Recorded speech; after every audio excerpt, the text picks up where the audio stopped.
what we've done is, in speaking with these folks, we determined that there were people that had the capacity and the ability to prevent this from occurring. Namely, the executive leadership of Morning Star Church. We've named them individually in these complaints. Rick Joyner, Dave Yarnes, Doug Lee. They were all executive leadership of Morning Star Church. And we've alleged, and we intend to prove, that they were aware of sexual assault and sexual abuse which occurred beginning in the early 2000s and up through these allegations, which we intend to prove, that went through 2023. Erickson Lee is the person who perpetrated these specific crimes that we're aware of and that we filed suit on behalf of the victims in this case. And Erickson Lee, now doing time, started as the leader of a group called Young Special Forces at Morning Star Church. He first introduced these children. These were children, 12, 13, 14 years old. He introduced these children to alcohol. At first, it was just alcohol. And then it was vapes. Then it was pornography. And then it became sleeping in a sleeping bag with them naked, or touching them, forcing them to take showers with him. Some of this occurred on Morning Star property, at Morning Star sponsored events at the church. This didn't occur just on field trips or places away from the church. It occurred at the church. Erickson Lee's father, Doug Lee, was the head of security for this church. They had a head of security, and it just so happens that it was his son that committed these atrocities. This is about accountability and responsibility. When you provide an environment for young children to participate in church activities, you don't just get to put them in a room with people that you don't know anything about. You've got to protect them. This is a vulnerable population. We first became aware in the public consciousness, we first became aware of this in the early 1990s with the Catholic Church. It was exposed. There were pedophiles in their ranks. It had been going on for centuries, but it became known after an investigation by the Boston Globe. We've known for 30 years that monsters exist in religious organizations. Things go bump in the night. Monsters exist. Churches have to create policies and procedures to protect children. They need to monitor and supervise people that are over children. The state of South Carolina addressed what is allowed in suing a church for these types of things. There used to be a doctrine known as ecclesiastical privilege. It still exists and is still very strong, especially in the South, where churches are not allowed to be sued for things that involve church doctrine or church polity. It's their First Amendment right to have separation between church and state. But the South Carolina Supreme Court has stated when there are neutral principles of law involved, that you are allowed to pursue a church when they've done bad things or when things have been done in an inappropriate manner. For instance, if you decide that you want to build a field house for the kids because you think that it will provide fellowship under the specific denomination or religion that you're in, you're allowed to do that. That's church polity. That's ecclesiastical privilege. But deciding what basketball rim you're going to buy, that has nothing to do with church polity. Providing a safe environment for children, the most vulnerable population we have in society, you have no choice. There's only one choice. And that one choice is you must protect them, because we do know that there are monsters amongst us. There are predators amongst us. And when you are exposed to our most vulnerable population, you have to protect them. And that involves the creation of policies and procedures, supervision and monitoring. And that was not done in this case. And we have 3 victims that have approached us. We've had a number of people that have reached out. I think that there are a lot more victims out there that we don't know about, that will become known in the weeks, in the months ahead. And it's our intent to pursue this, to discover the truth. Because at the end of the day, this is about the truth. And it's also about protecting children. The more you bring light to a bad situation, the more you protect our vulnerable members of society, our children. I'll take any questions that you have. Sure. Mr. Hood and the guys with the Herald, does the Alford plea in which Mr. Erickson Lee did not have to admit guilt but accepted the punishment of a guilty plea make any difference in the civil case? I don't think that the Alford plea will make a big difference, and here's why. The reason that people enter into an Alford plea is because there's overwhelming evidence of their guilt.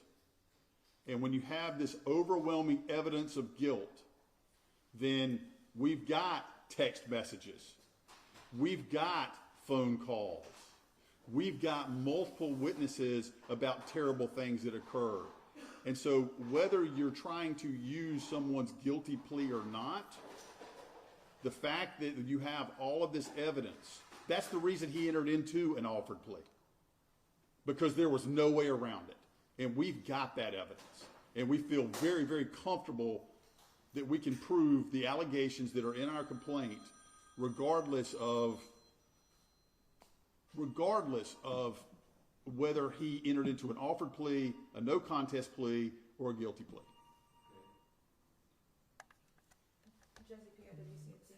Is there any indication that the church knew of any of this abuse and like things were ignored, or is it just like you feel like policies need to be placed, just like negligence kind of thing? I'm glad you asked that question. There were, we know of 2 young women that were abused or assaulted prior to any of this occurring, and we know of a young man who was abused or assaulted before this ever occurred. We have received that information from different people. When this type of thing occurs, this church leadership knew about previous instances of sexual assault or abuse. When that occurs, you create policies and procedures. You create situations where you monitor and supervise people to protect children. We also have in this situation, specifically this situation, that we have at least one account of one of the church leaders being aware that his son was providing alcohol to underage children prior to this all coming out in early 2023. The victims that you have, is there a time frame of when the abuse or things were happening? Yes, absolutely. The Young Special Forces, the YSF program, it began in 2019. He started providing alcohol, vapes, and exposure to pornography at that time, and it quickly accelerated into sexual assault and abuse. And so it's been going on from 2019 until 2023. Yes? Lamar Stansel with the Post and Courier. In your time looking at this subject, you talk broadly about how we as a nation started grappling with this issue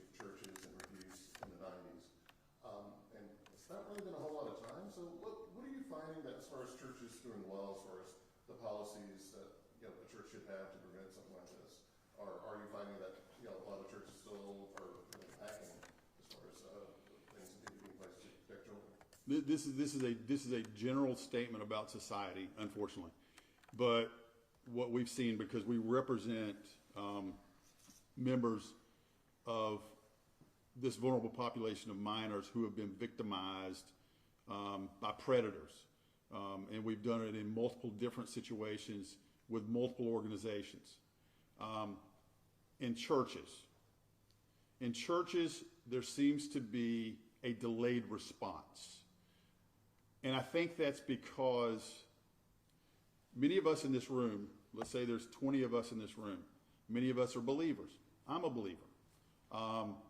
But there seems to be the tenet of forgiveness that is a bedrock of the Christian church is misused many times in the Christian church.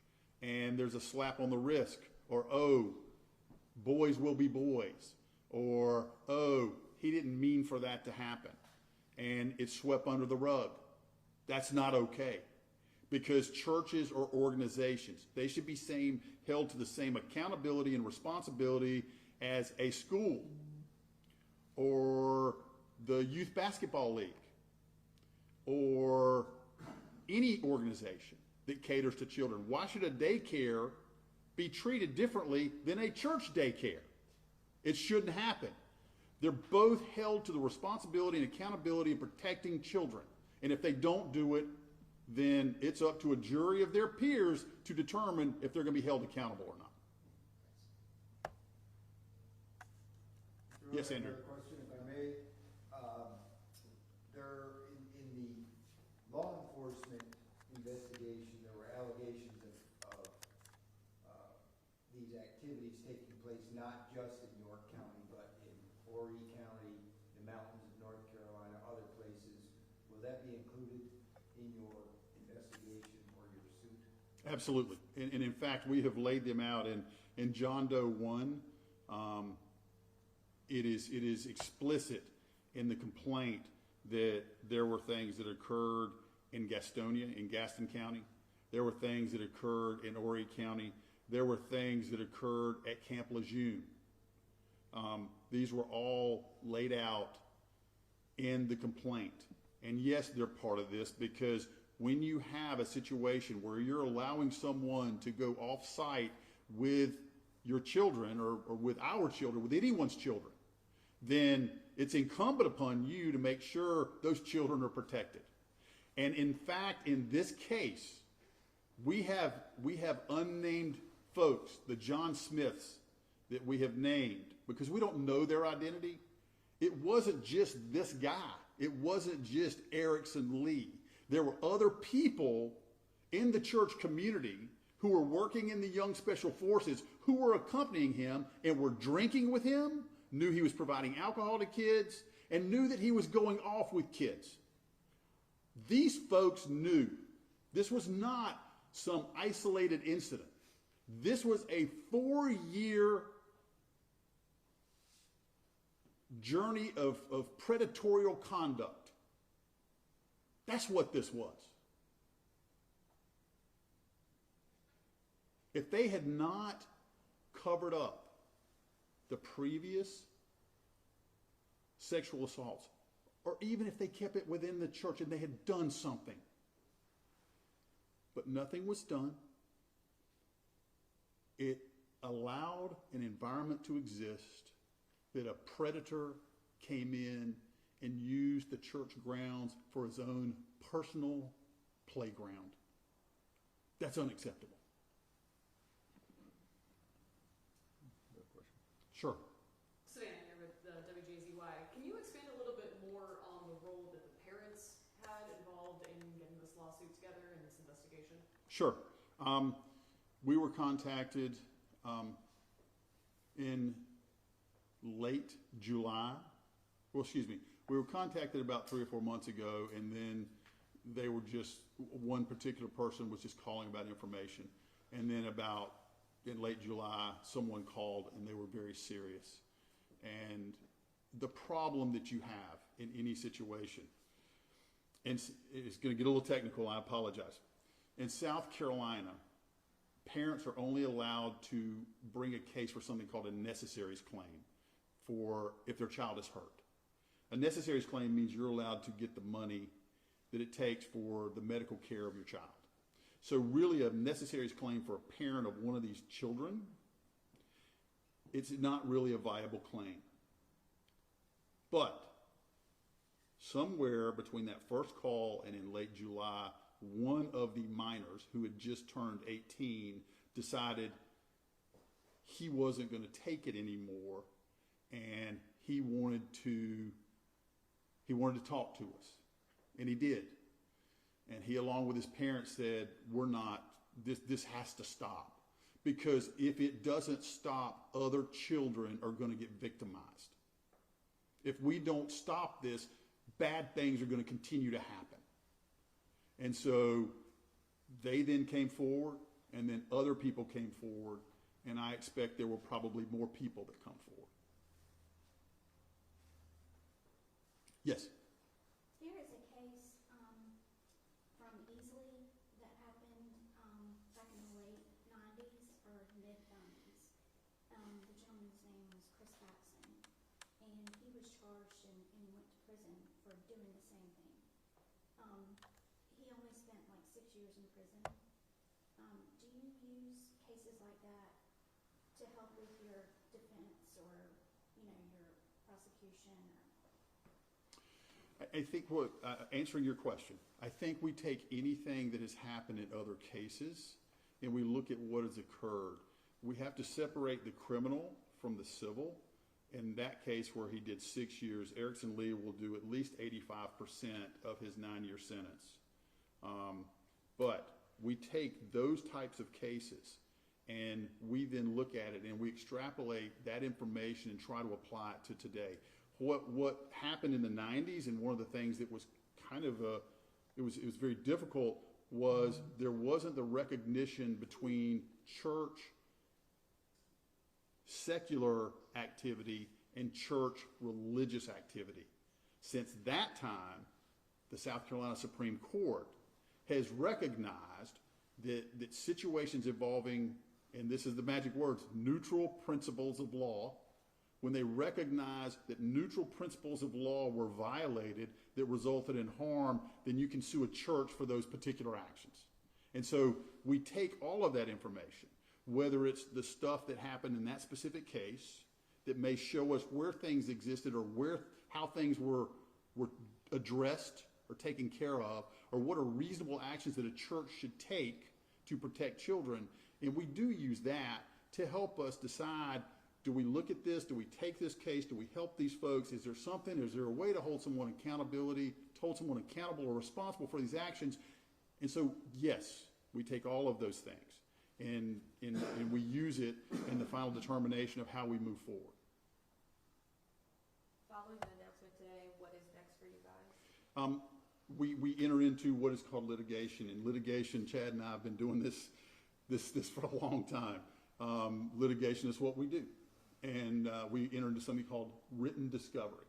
Written discovery is where we send out interrogatories and requests to produce, and we get information back from them for us to be able to determine just how bad is this?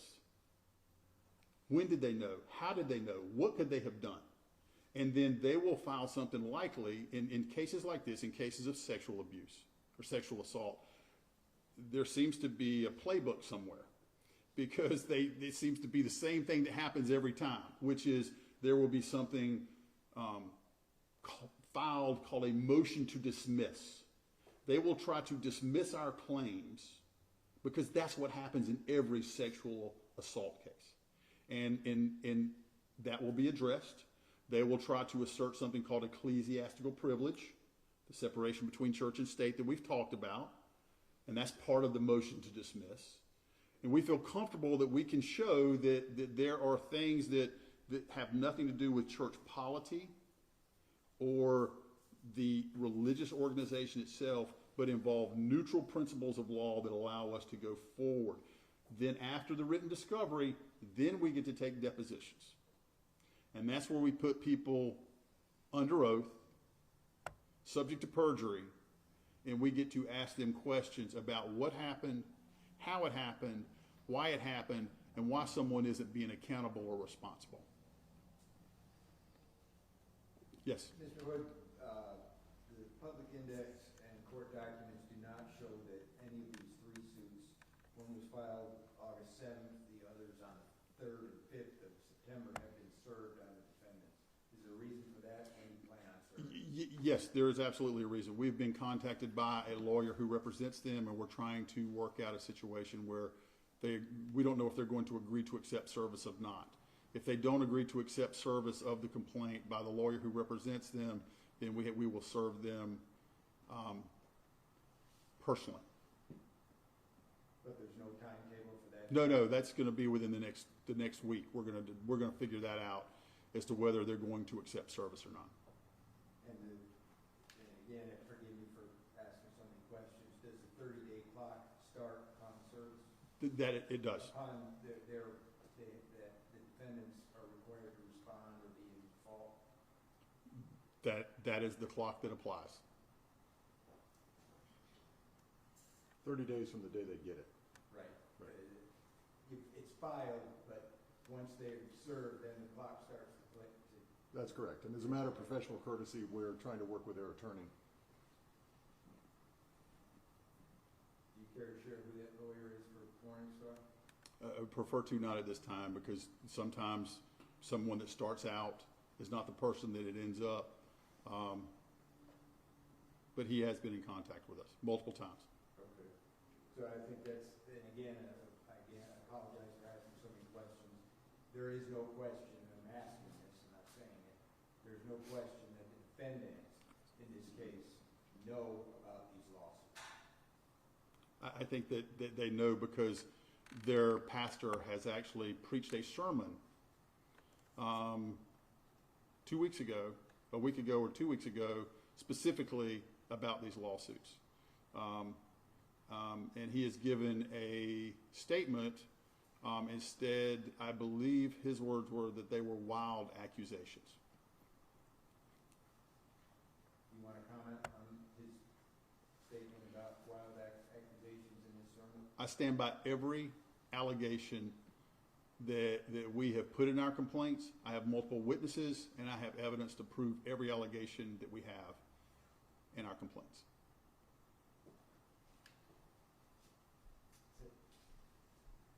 Thank you all. Thank you very much. Thanks.